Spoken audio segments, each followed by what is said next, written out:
tassa bhagavato arahato samma sambuddhassa.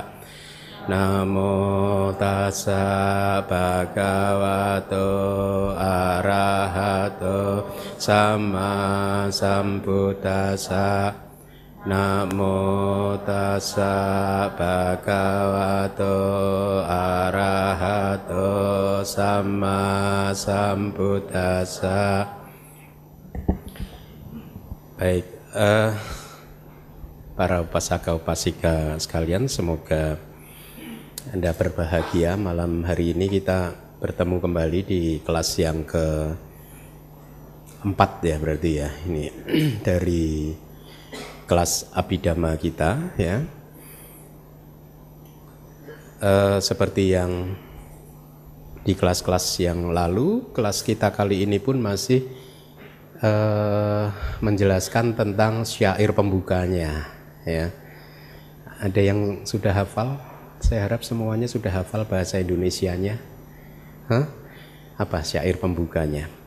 Kalau bahasa Palinya, Sama sambuddhama tulang sasadama ganut tamang abiwadia basis sang ya, yang minggu kemarin saya menyebutnya basis sami ya, basis sang abhidhamma tak sanggaham.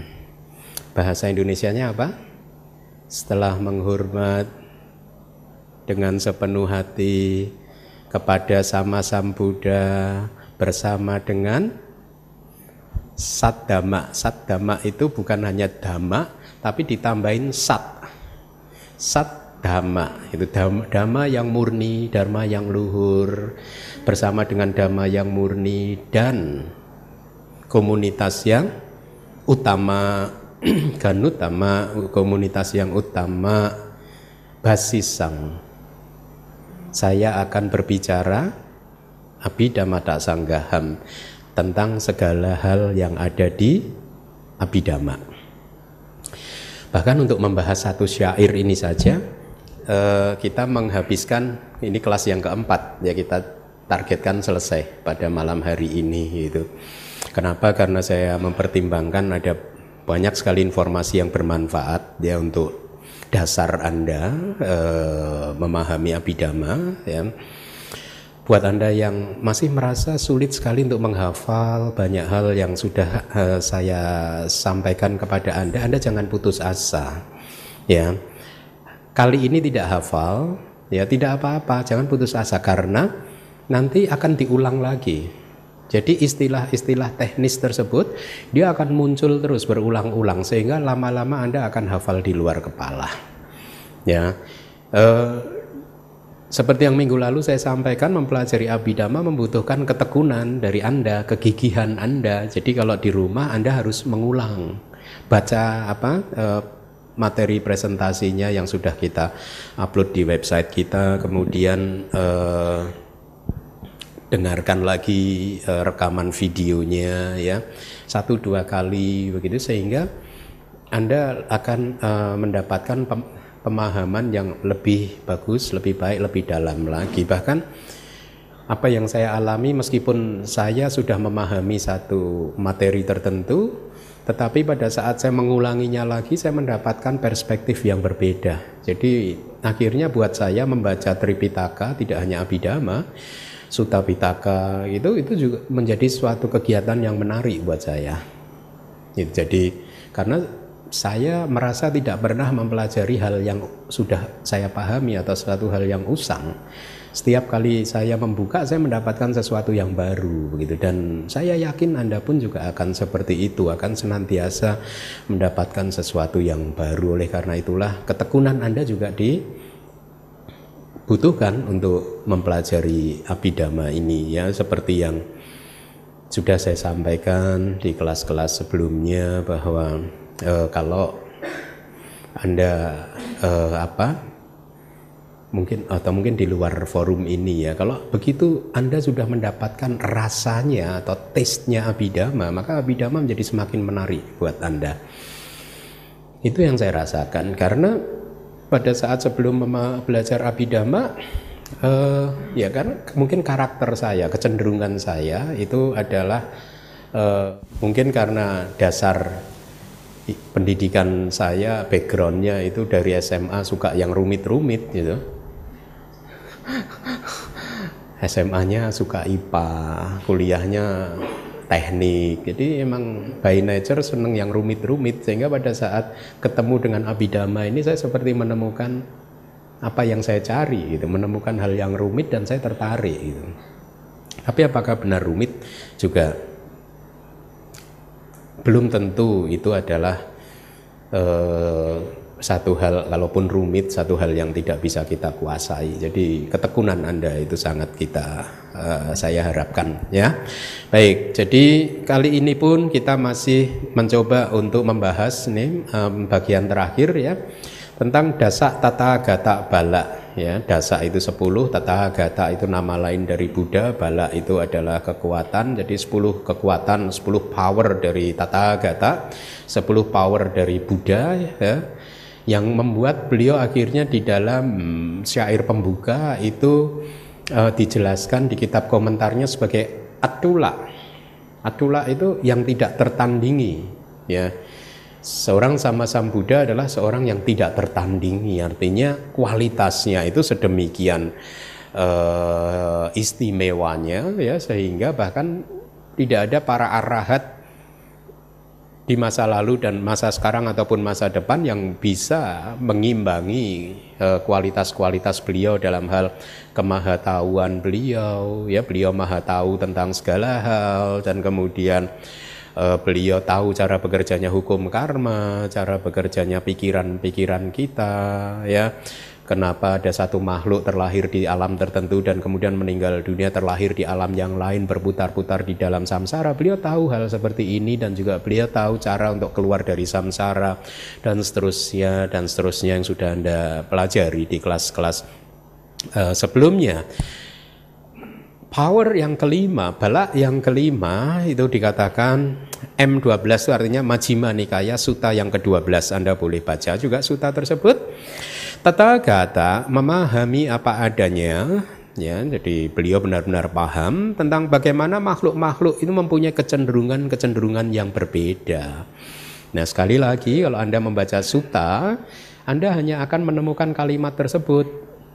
Bagaimana Anda memahami kalimat tersebut? Itu oleh karena itulah kemudian kitab komentar, kitab tafsir dan subtafsir menjadi sangat penting sekali, karena dari sanalah kita bisa mendapatkan informasi-informasi, penjelasan-penjelasan tentang apa yang dimaksud Buddha di dalam Majjhima Nikaya tersebut. Nah, di dalam kitab tafsir Vibhanga, bukan, ini dari Vibhanga ya, dari kitab Abhidhamma Pitaka yang kedua, itu ada kalimat penjelasannya, uraiannya, makhluk-makhluk yang mempunyai kecenderungan rendah itu akan tergantung kepada mendekati, berkumpul dengan makhluk-makhluk yang sama, yang berkecenderungan rendah. Sementara makhluk yang mempunyai kecenderungan tinggi akan bergantung kepada mendekati, berkumpul dengan makhluk-makhluk yang kecenderungan tinggi ya. Nah, Buddha juga mengatakan kalimat ini di dalam sutta, bahwa di masa lalu pun juga demikian, makhluk-makhluk itu berkumpul sesuai dengan sifatnya ya. Yang bersifatnya rendah, dia pasti akan berkumpul dengan yang sifatnya rendah. Yang sifatnya tinggi, dia akan berkumpul dengan sifatnya ya, seseorang yang sifatnya, kumpulan yang sifatnya tinggi gitu. Jadi di masa lalu itu demikian. Ini juga kalimat Buddha, dan Buddha juga mengatakan bahwa di masa sekarang dan di masa depan pun juga akan demikian pula ya. Nah, mari kita lihat uraiannya. Mungkin ini kalau di barat Anda pernah mendengar teori the law of attraction. Pernah ya? Mungkin ya, itu seperti itu mungkin. Tapi tentu saja Anda akan lihat nanti kalau semakin mendalami Abhidhamma, bahwa penjelasan di dalam Abhidhamma jauh lebih detail gitu. Tidak sesederhana the law of attraction begitu, ya. Ya. Nah, ini dari kitab komentar dari Vibhanga Adakata, dari kitab tafsir Vibhanga itu kitab Abhidhamma Pitaka yang kedua ya, setelah Dhammasanggani gitu. apabila guru dan guru penahbis, ini bercerita tentang guru biku ya, penahbis berkepribadian yang tidak baik dan sementara teman-teman bikunya berperilaku yang baik, maka mereka tidak akan mendekat kepada guru mereka, melainkan hanya mendekati biku-biku yang seperti dengan mereka. Artinya ini ada seorang biku, kualitas moralitasnya baik, perilakunya baik, tetapi mempunyai guru yang tidak baik. Tetapi teman-teman bikunya itu, saudara seperguruannya ada yang baik, maka secara naluri biku ini bahkan tidak akan mendekat kepada gurunya. Dia akan lebih dekat kepada teman-teman yang mempunyai kualitas yang sama. Untuk yang berkecenderungan rendah dipahami sebagai sebaliknya ya. Jadi yang berkualitas rendah juga pasti dia akan mencari orang-orang atau kelompok yang berkualitas rendah ya. Bahkan saya mengamati di dalam, Anda juga bisa mengamati di dalam lingkungan Anda. Saya pernah melihat seorang kakak beradik pun tidak bisa berkumpul atau akur loh. Kenapa? Kakak beradik loh. Karena dua orang tersebut sifatnya berbeda. Ya, dia tidak bisa akur gitu. Tetapi ada kakak adik yang akur begitu loh ya. Berarti itu menandakan dua-duanya sifatnya sama. Karena kalau tidak sama tidak akan bisa akur. By nature sudah tidak bisa berkumpul gitu. Tidak berarti kalau tidak akur itu harus perang gitu. Enggak, tapi hanya tidak bisa berkumpul karena sifatnya berbeda gitu. Nah, seseorang yang sifatnya penuh nafsu, kalau di dalam sutta disebutkan kama dhatu ya, jadi elemen nafsu-nafsu indrawinya itu tinggi, dia akan mencari orang yang juga elemen nafsu-nafsu indrawinya tinggi. Atau seseorang yang biya pada dhatu, itu istilahnya elemen tentang pikiran-pikiran yang buruk, pikiran-pikiran yang jahatnya tinggi, dia akan mencari lingkungan kelompok yang juga berisi orang-orang yang pikirannya jahat-jahat gitu. Ya, kemudian ada wihingsa dhatu, itu elemen tentang kekejaman, kebengisan. Seseorang yang kejam, yang bengis akan berkumpul dengan seorang yang kejam dan bengis ya. Ini informasi yang kita dapatkan dari kitab. Benar atau tidak Anda buktikan, Anda lihat sekeliling Anda. Mereka yang berkumpul, yang berkawan akrab biasanya adalah yang mempunyai kualitas yang sama. Orang yang jujur akan berkumpul dengan orang yang jujur. Tidak mungkin orang yang jujur berkumpul dengan orang yang tidak jujur. Dia akan berani bersikap gitu. Begitu mendapatkan lingkungan yang tidak jujur, dia akan mencari lingkungan lain yang lebih baik buat dia gitu. Ya, jadi di dalam kitab kita ada diberikan contoh cerita tentang Tipitaka Cula Bayatera ya, bersama 500 biku muridnya mengunjungi Nagadipa. Ini Nagadipa itu pulau naga yang ada di Sri Lanka ya. Itu referensinya ada Wibangga Takata. Jadi ceritanya si Bante ini Tipitaka Cula Baya, dia mengunjungi Nagadipa bersama dengan 500 biku yang lain. Sesampainya di pulau tersebut ya, mereka bertemu dengan biku lokalnya yang tinggal di dalam pulau tersebut, saling bertukar sapa. Mereka tidak saling mengenal satu sama lain, dan diceritakan bahwa di antara 500 biku yang diajak Bante Tipitaka Cula Baya ini ada biku yang moralitasnya tidak baik, sila-silanya tidak baik gitu ya. Disampaikan di dalam buku ini bahwa sesampainya di pulau tersebut, meskipun mereka tidak saling mengenal, mereka tiba-tiba bisa menemukan komunitasnya. Jadi ketemu dengan biku yang sejenis, dan disebutkan pada saat para Bante berdiskusi tentang dharma, dia mojok di pojokan gitu, ketawa cekiki begitu sendiri gitu. Nah, Anda ini hati-hati kalau yang lainnya mendengarkan Abhidhamma, kok Anda jangan di pojokan, dimanapun cekakak cekiki. Jadi dia bertemu kayak law of attraction, yang suka cekakak cekiki kumpul dengan yang suka cekakak cekiki gitu, tidak menghormati Triratna, Buddha, Dhamma dan Sangha ya. Jadi kenapa mereka bisa seperti itu? Penjelasannya Buddha, karena kesamaan kualitas elemen ya. Kemarin sudah saya jelaskan elemen. Kalau Anda masih ingin mendapat informasi yang lebih lengkap lagi tentang elemen, Anda bisa baca itu Datuk Sangyutta di Sangyutta Nikaya. Ya, khususnya Cangkak Mana Sutta. Itu banyak sutta, itu satu bab itu khusus tentang penjelasan tentang elemen itu. Jadi apa sih elemen? Kalau disebutkan di dalam kitab-kitab penjelasan itu ada disebut elemen karena mempunyai sifat alamiah intrinsik, ya ini nisatata sunyata tak sangkatena. Jadi kosong sebenarnya, kosong dari aku, kosong dari roh, kosong dari diri, ya. Kemudian juga bukan juga makhluk, nisata, bukan makhluk. Jadi ini hanyalah satu elemen yang muncul lenyap, tetapi mereka mempunyai frekuensi kesamaan sifat. Dan mereka yang elemen nafsu indrawinya sama, dia akan berkumpul. Gitu. Yang berkumpul adalah mereka yang mempunyai elemen yang sama. Gitu. Kalau psikolog barat itu dulu waktu 2005-2006 saya belajar tentang hal seperti ini, guru saya mengatakan dia pernah membaca buku psikologi dari barat yang mengatakan kira-kira seperti ini, berikan 5 nama teman dekat Anda kepada saya dan saya akan bisa tahu sifat Anda ya itu seperti apa. Kira-kira seperti itu. Pernah baca buku itu ya? Ada ya. Jadi berikan. Jangan tunjuk jari, saya Bante, ya 5, ya Bante Keminda, Bante ini Bante.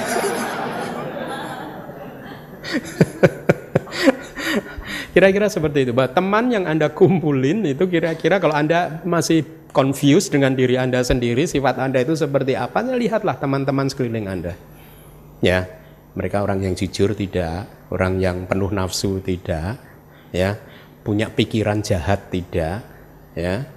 Atau sebaliknya murah hati dan lain sebagainya, gitu. Lihatlah teman-teman sekeliling Anda. Nah, jadi di Sangyutta Nikaya itu ada satu chapter yang khusus membahas menceritakan tentang ini, gitu. Jadi di Cangkak Mana itu berjalan, hilir mudik begitu. Ya, hilir mudik, Cangkak Mana. Ya.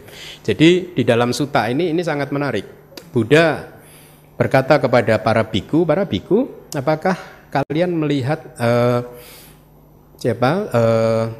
yang Arya Sariputta di hutan di ujung sana itu? Ya, saya melihat Bante. Dan kalian juga melihat ada beberapa biku yang berjalan bersama dengan yang Arya Sariputta? Ya, gitu.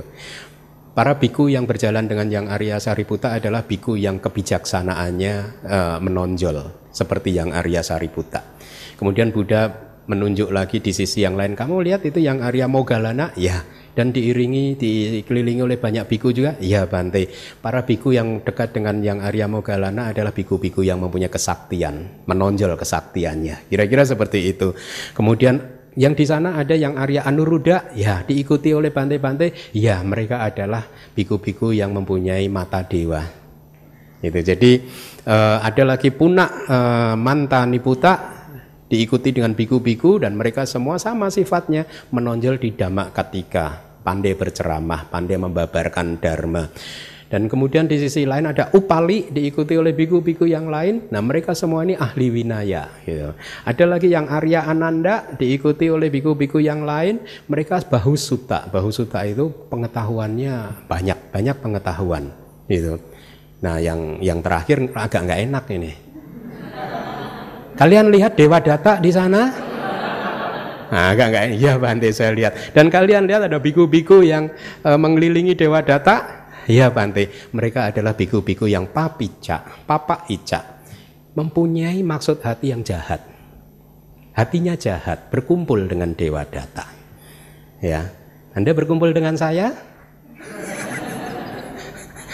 Berarti apa? Jadi menarik ya, bahkan Buddha mampu menembus fenomena batin dari makhluk lain dengan kualitas-kualitas yang seperti itu, dan beliau bisa mengatakan bahwa di dalam kehidupan ini para makhluk yang mempunyai elemen yang tinggi akan berkumpul dengan mereka yang elemennya tinggi, yang elemennya rendah akan berkumpul dengan mereka yang elemennya rendah, gitu. Sifat ya, sifat kita membuat kita akhirnya berkumpul dengan sahabat-sahabat kita.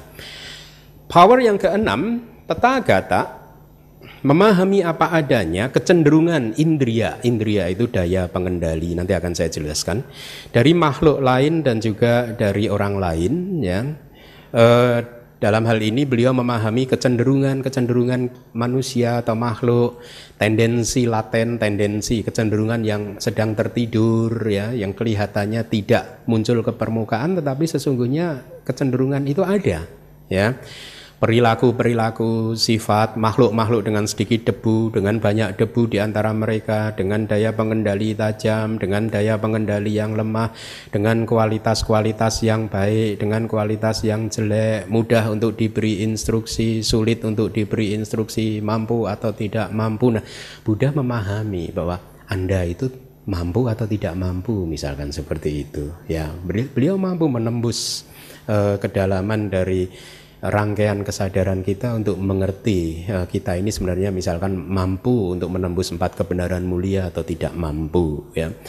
Nah, penjelasan dari kitab komentar apa yang disebut kecenderungan, ya, di sini kecenderungan itu adalah, ya, kalau penjelasannya teknisnya seperti itu, saya tempat yang sering dikunjungi atau habitat. Jadi kalau Anda itu mempunyai kebiasaan, mempunyai pandangan salah, maka pandangan salah adalah tempat atau habitat Anda yang sering Anda kunjungi.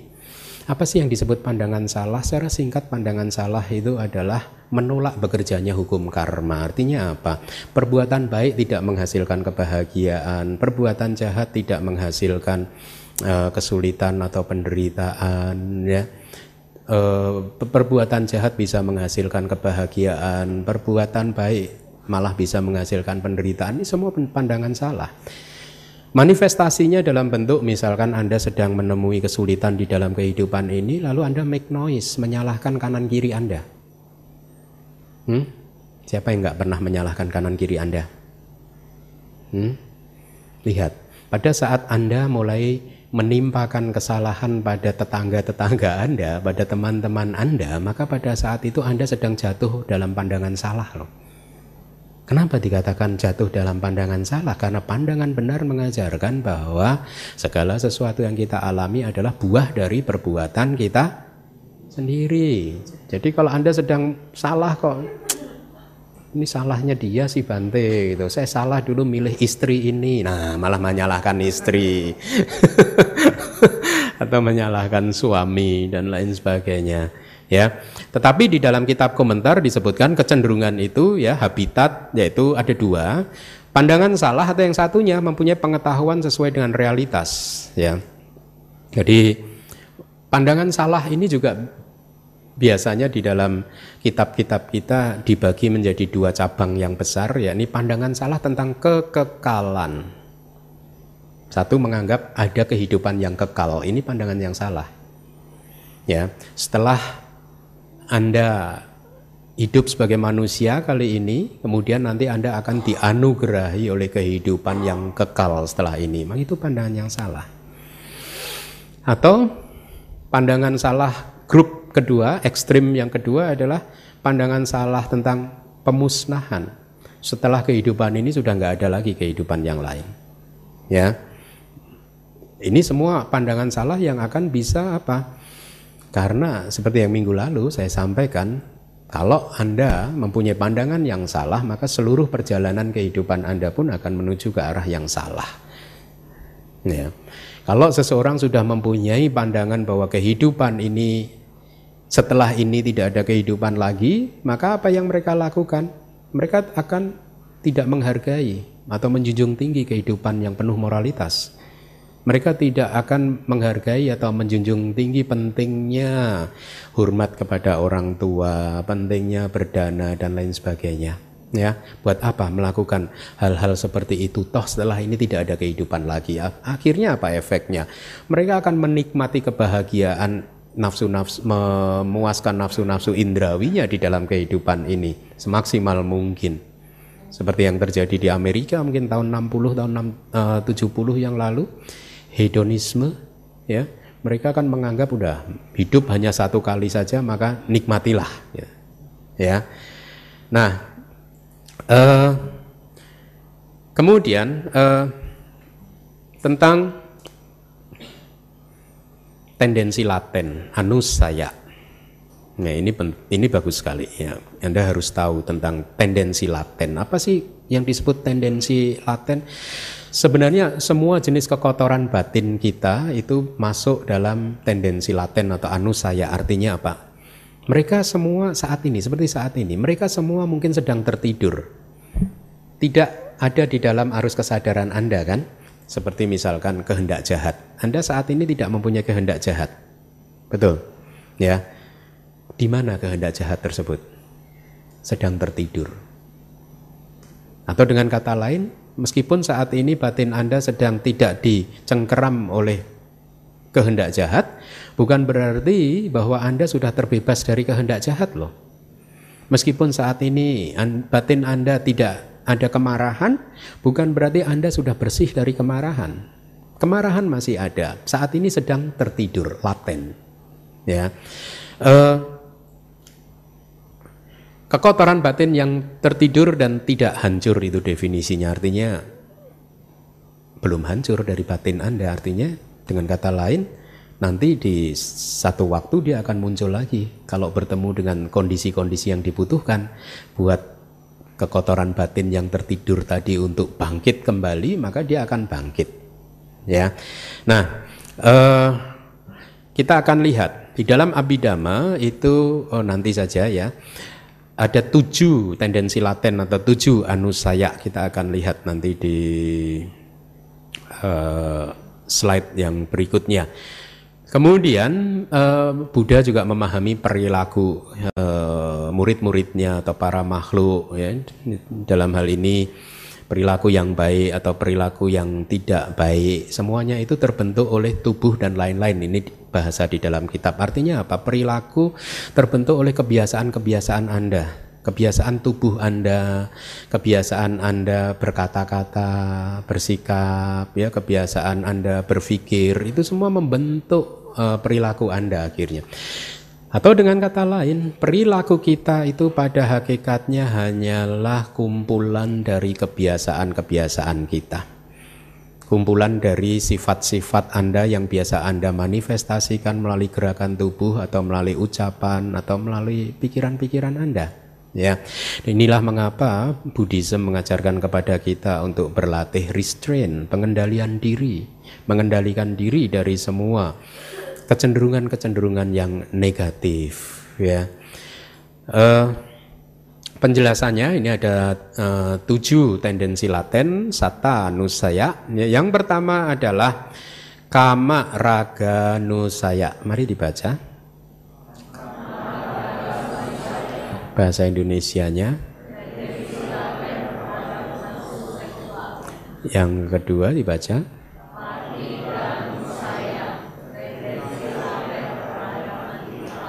Kalau Anda melihat ada tanda garis di atas huruf vokal, ya, maka itu Anda baca sedikit lebih panjang daripada vokal yang tidak ada garisnya. Misalnya yang pertama kama raga nusaya, yang kedua patiga nusaya. Ya, diulangi lagi yang pertama.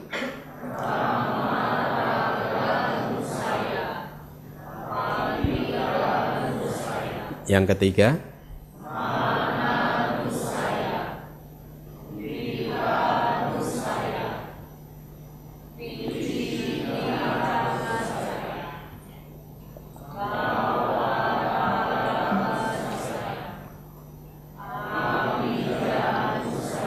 ya, Anda baca itu bahasa Indonesianya. Tendensi laten terhadap nafsu sensual. Kemudian yang kedua,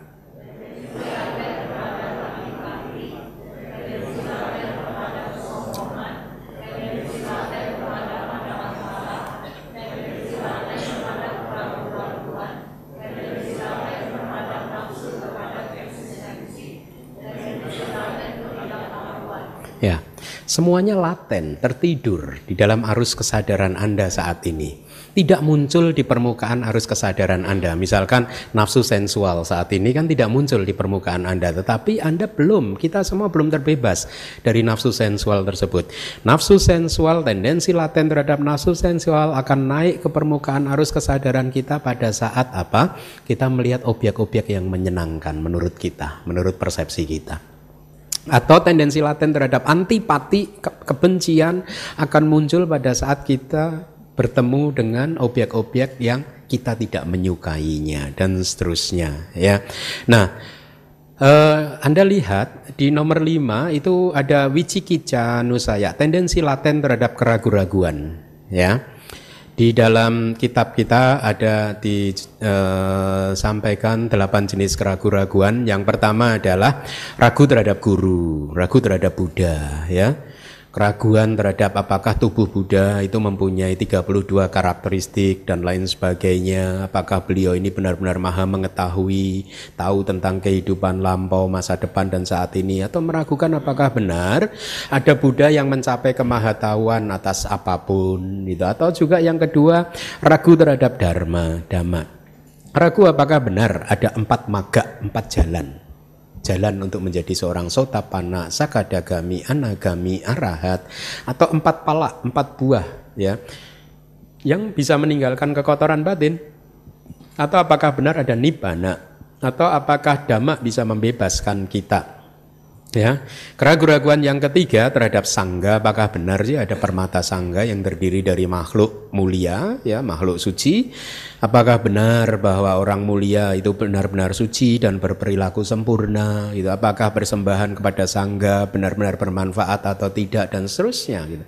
Nah, seringkali kita menggunakan persepsi-persepsi kita sendiri, menilai seseorang hanya dari indera-indera kita, padahal daya serap indera kita itu sangat tergantung atau dipengaruhi oleh persepsi-persepsi kita. Kita tidak bisa menilai seseorang itu dari apa yang kelihatan melalui panca indera kita atau kedengaran melalui telinga dan lain sebagainya. Tidak bisa gitu. Saya akan beri contoh. Anda tahu kan yang Arya Sariputta? Ya, beliau itu adalah tangan kanan Buddha kan? Dianggap sebagai arahat yang mempunyai kebijaksanaan paling tinggi gitu. Di dalam kitab komentar ada disebutkan ya, beliau mempunyai kebiasaan yang lucu gitu. Ya. Kebiasaan yang lucu. Kalau beliau sedang berjalan-jalan di hutan dan melihat ada parit, ya, ingatan dia tentang kehidupan lampau sebagai monyet muncul. Apa yang dia lakukan? Dia akan melompat-lompat seperti monyet seperti itu. Ya. Nah, kalau Anda melihat yang Arya Sariputta melompat-lompat seperti itu, mungkin persepsi Anda akan memberitahu kepada Anda, tangan kanan Buddha kok seperti itu. Katanya yang paling tinggi kebijaksanaannya, kok berperilakunya seperti itu. Ya, poin yang ingin saya sampaikan kepada Anda adalah kadang kebiasaan-kebiasaan makhluk suci dari masa lalu itu masih bisa muncul lagi, tetapi yang membedakan adalah motivasinya. Yang Arya Sariputta hanya kebiasaan refleks saja, tidak ada pikiran-pikiran buruk atau untuk ya pikiran buruk yang didorong oleh loba, keserakahan dan lain sebagainya, tidak ada. Jadi kebiasaan-kebiasaan tertentu kadang sangat sulit untuk kita hilangkan ya. Kemudian keraguan yang keempat, ragu terhadap latihan ya, kita meragukan sila, sika ya, latihan moralitas kita, samadhi, sika latihan samadhi kita, panya, sika latihan kebijaksanaan kita, intinya sila samadhi panya. Kita meragukan jalan mulia berunsur 8, apakah benar jalan mulia berunsur 8 itu bisa menghancurkan kilesa-kilesa kita? Ya. Kemudian keraguan yang kelima adalah ragu terhadap masa lalu. Kita meragukan keberadaan agregat elemen landasan di masa lalu. Karena kita sedang berbicara abhidhamma, maka kita tidak berbicara makhluk lagi. Lihat, bahasa-bahasanya berbeda di kitab-kitab kita. Yang dipakai adalah bahasa agregat elemen landasan di masa lalu. Kita tidak berbicara tentang kehidupan seseorang di masa lalu, tetapi berbicara tentang agregat dia di masa lalu. Ya, itu yang membedakan. Jadi Kalau di bahasa sehari-hari kita masih memakai bahasa konvensional, ya, aku, kamu, Anda, dia, dan lain sebagainya. Tetapi di dalam bahasa yang hakiki sudah tidak ada lagi yang disebut aku, dia. Yang ada hanyalah agregat, ayatana, landasan, datu, elemen, dan seterusnya, ya. Atau dengan contoh yang lain, kalau di dalam kehidupan sehari-hari Anda mengatakan ini adalah air, ya, tetapi pada saat Anda masuk ke laboratorium dan berada di depan mikroskop, maka Anda sudah tidak melihat air lagi. Yang Anda lihat apa? H2O, hidrogen dan oksigen. Jadi unsur-unsur pembentuk terkecilnya sama. Agregat, elemen, landasan adalah unsur pembentuk dari apa yang kita sebut si aku ini, ya. Jadi saya harap mulai familiar, mulai akrab dengan bahasa-bahasa Abhidhamma, ya. Keraguan-raguan ini sangat merusak, ya. Bahkan Buddha mengatakan bahwa keraguan-raguan itu termasuk satu dari panca niwarana. Anda pernah mendengar niwarana? Niwarana, rintangan batin. 5 rintangan batin. Kenapa disebut niwarana? Niwarana itu menutup pintu gitu.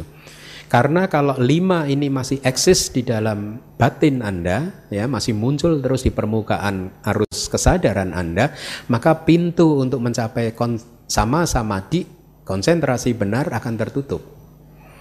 Kenapa Anda belum berhasil bermeditasi? Karena panca niwarana itu belum diatasi.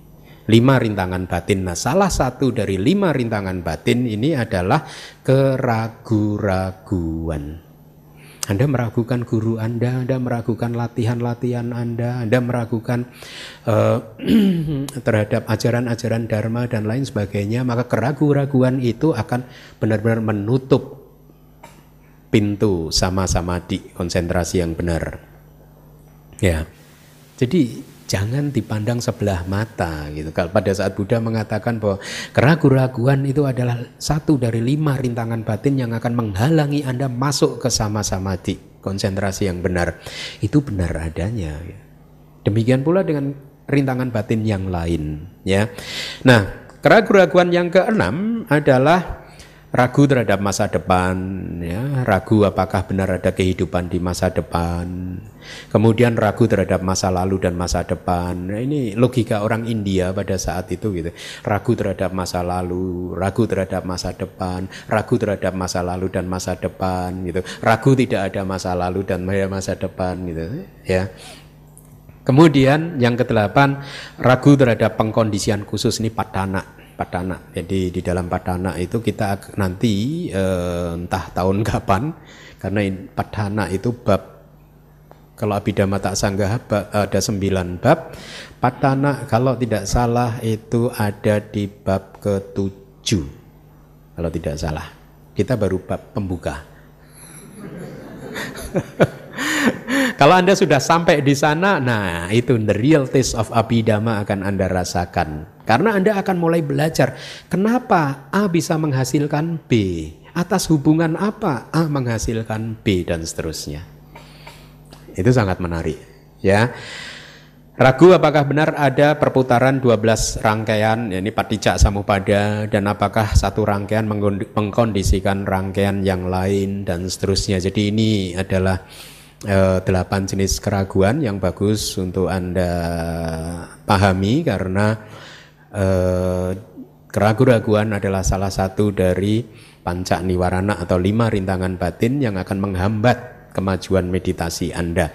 Nah, tadi kita sudah berbicara tentang anusaya, ya. Anusaya, tendensi yang masih tertidur di dalam batin kita. Sekarang pertanyaannya, tertidurnya ada di mana gitu. Ada di spring bed yang mana, ya. Nah, mari kita lihat informasi apa yang bisa kita dapatkan. Tendensi laten dari nafsu sensual tertidur di 2 jenis perasaan di lingkup indrawi. Lingkup indrawi itu artinya alam semesta, di mana indra-indra ini menjadi faktor yang dominan panca indera kita, yakni alam neraka, peta, asura, binatang, mereka menggunakan panca indera kan untuk menopang kehidupannya. Sama dengan kita manusia juga seperti itu kan, mengandalkan panca indera kita kan. Sama juga dengan dewa, ya. Juga mereka juga mengandalkan panca indera. Berarti ada berapa alam kehidupan lingkup indrawi? Anak-anak 4 tambah 1 manusia tambah 6 alam dewa berapa? 11. Di 11 alam lingkup indrawi ini panca indera memegang sangat aktif. Ya, nah tendensi laten nafsu sensual itu tertidur di 2 jenis perasaan di lingkup indrawi ini. 2 jenis perasaan yang mana? Perasaan menyenangkan, somanasa sagata, perasaan batin yang menyenangkan. Kemudian juga ada di perasaan UPK. Kadang UPK itu perasaan yang netral, karena perasaan netral itu sangat damai ya, sehingga di dalam Abhidhamma dijelaskan ini juga mirip-mirip karakternya, mirip dengan perasaan yang menyenangkan. Kan ada 2 jenis perasaan, menyenangkan, netral, dan yang ketiga apa? Tidak menyenangkan ya.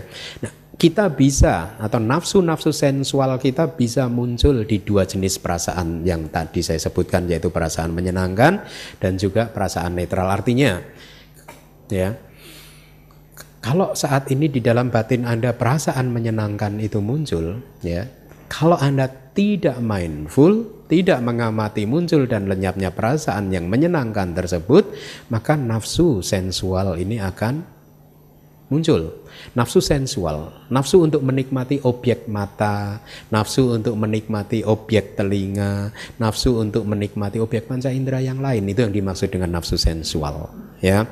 Kemudian tendensi laten tentang kebencian atau antipati ada di mana? Ada di perasaan tubuh dan batin yang sakit dan tidak menyenangkan.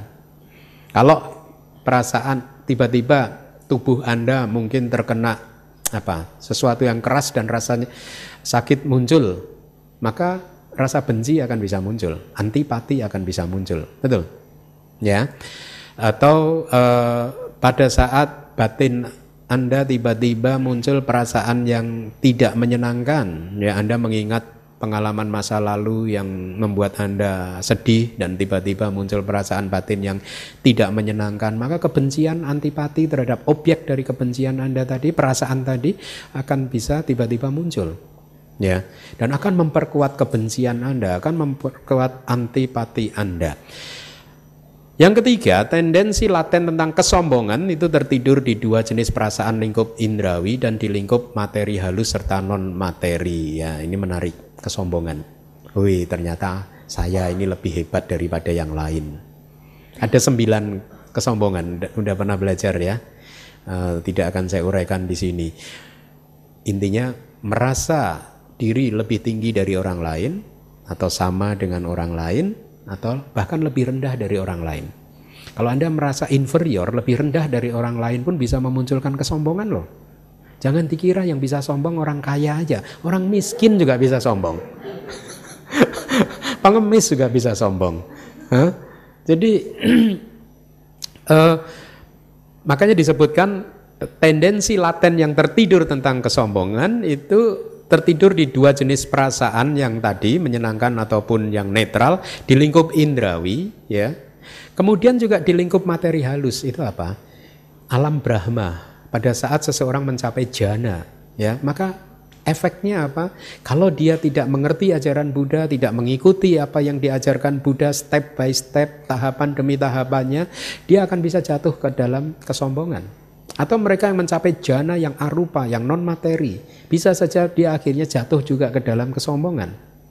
Inilah mengapa guru itu penting sekali. Inilah mengapa pemahaman Tripitaka itu penting sekali, karena dengan mempunyai guru yang baik dan memahami Tripitaka dengan baik akan bisa menghambat atau mencegah kita untuk jatuh dalam kesombongan-kesombongan seperti ini.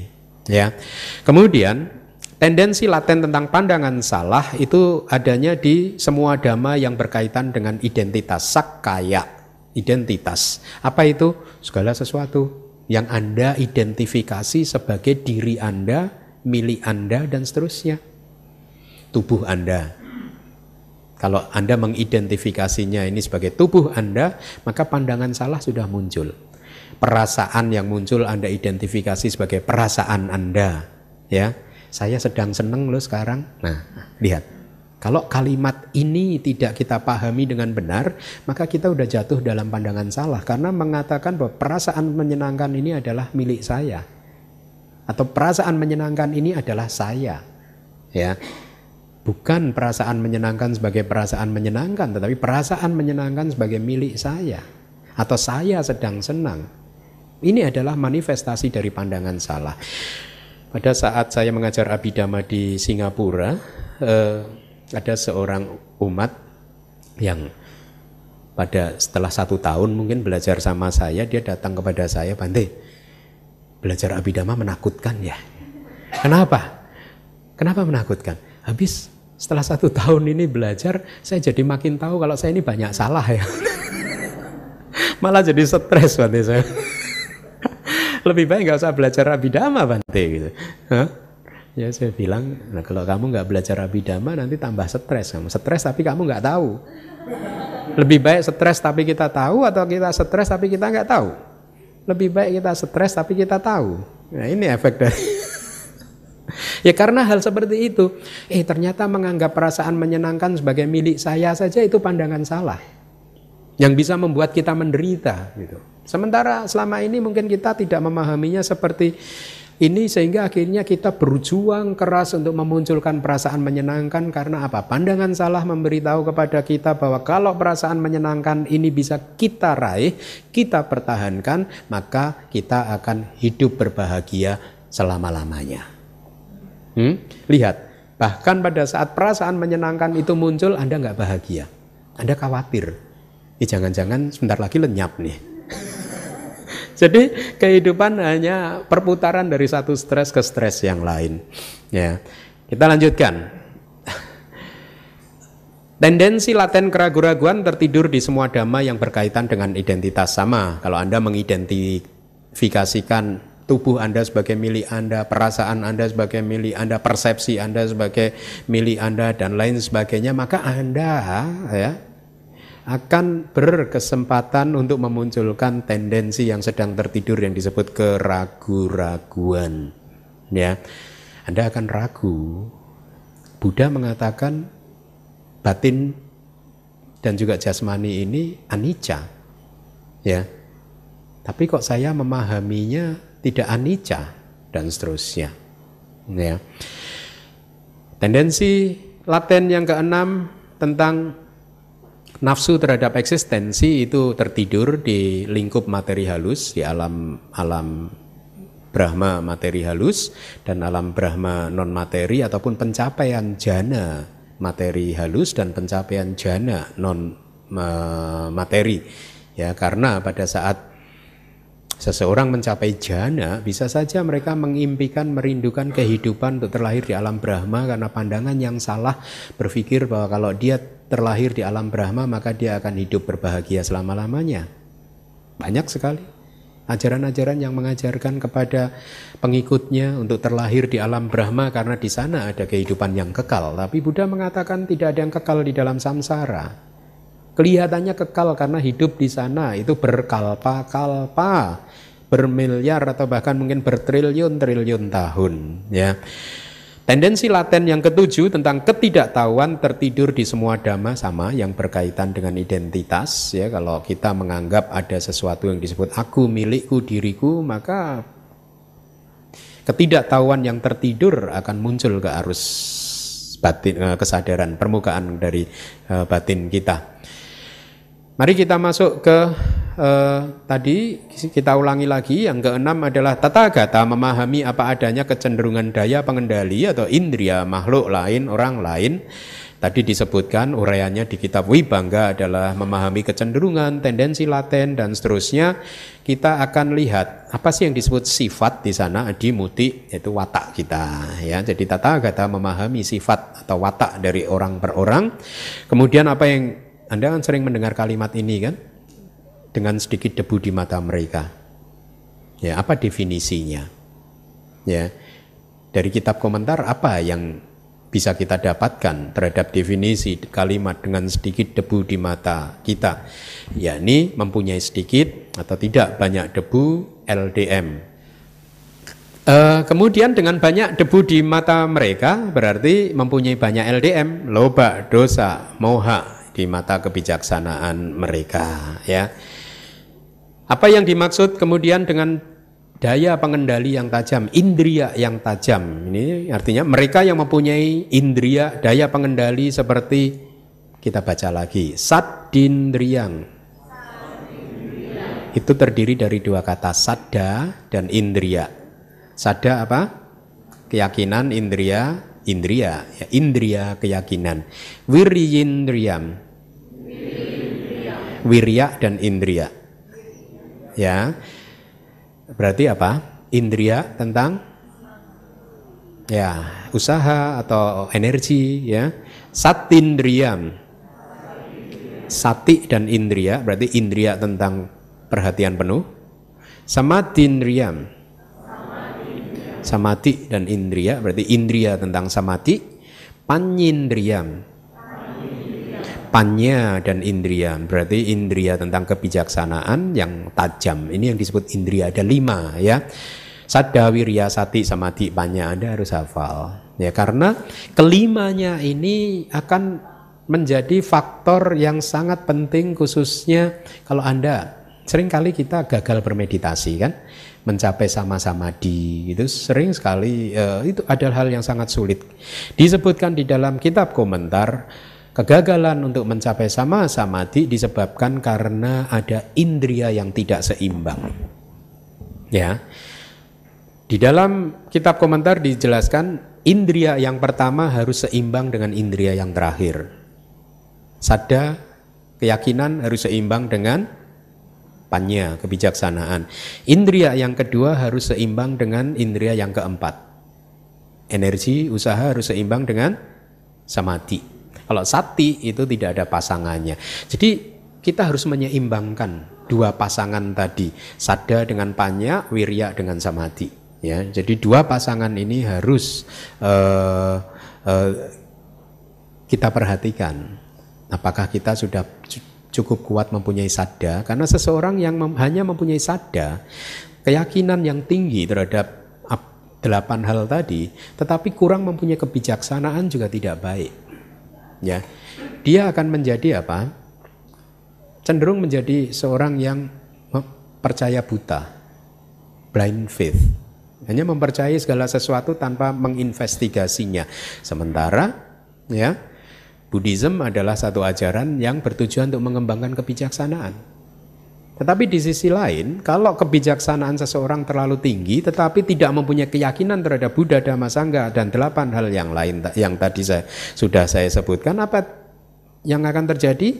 Yang akan terjadi, orang ini akan terlalu banyak make noise. Ya. Ini salah, itu salah, ini salah, itu salah, seperti itu. Panya itu tidak hanya kebijaksanaan tapi diterjemahkan juga sebagai pengetahuan.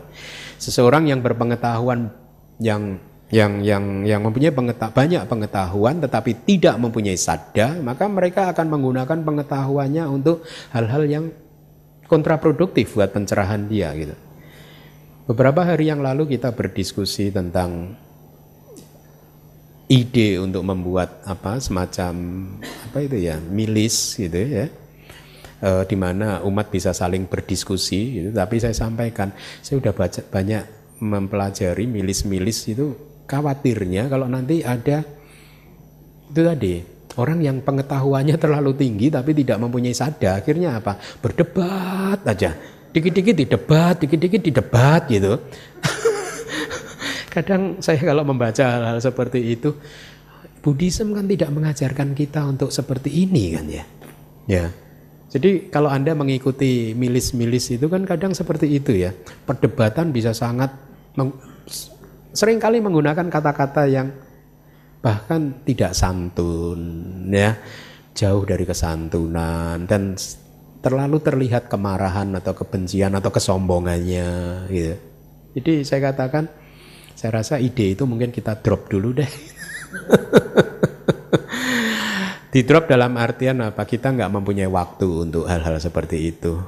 Ya, kita tidak mempunyai webmaster yang mempunyai waktu cukup untuk menghandle hal-hal seperti itu. Ya, nah, Jadi ini juga istilah teknis yang saya harap Anda harus hafalkan. Sadindriyang, wiriyindriyang, satindriyang, samadindriyang, panyindriyang. Ya. Apa tadi? Sadda? Keyakinan. Wirya, sati, samadhi, panya, kebijaksanaan atau pengetahuan. Ya. Kadang memakai kata nyana. Seperti program yang kemarin diluncurkan di DBS, nyana paba, cahaya kebijaksanaan. Selanjutnya, apa yang dimaksud dengan kualitas yang baik ya? Mereka yang habitatnya baik, yang kebiasaannya bagus ya. Terbiasa bermurah hati, terbiasa mengekspresikan cinta kasih, terbiasa mengekspresikan kebijaksanaan, ya, terbiasa untuk menolong orang lain, itu dengan kualitas-kualitas yang baik. Jenis kebalikannya berarti mempunyai kualitas-kualitas yang tidak baik. Apa yang disebut mampu? Nah, Buddha mampu mengetahui Anda itu, kita ini mampu tidak mencapai nibbana. Berarti kalau kita hidup pada zaman Buddha waktu itu 2600 tahun lalu, kita ini muridnya Buddha, berarti kita termasuk yang tidak. So sorry. Faktanya seperti itu kan. Sampai hari ini kita masih terdampar di sini. Ini ya, sekarang 2600 tahun kemudian masih terdampar di sini. Itu pun ada kesempatan belajar Abhidhamma on and off. Nah, mau gimana lagi?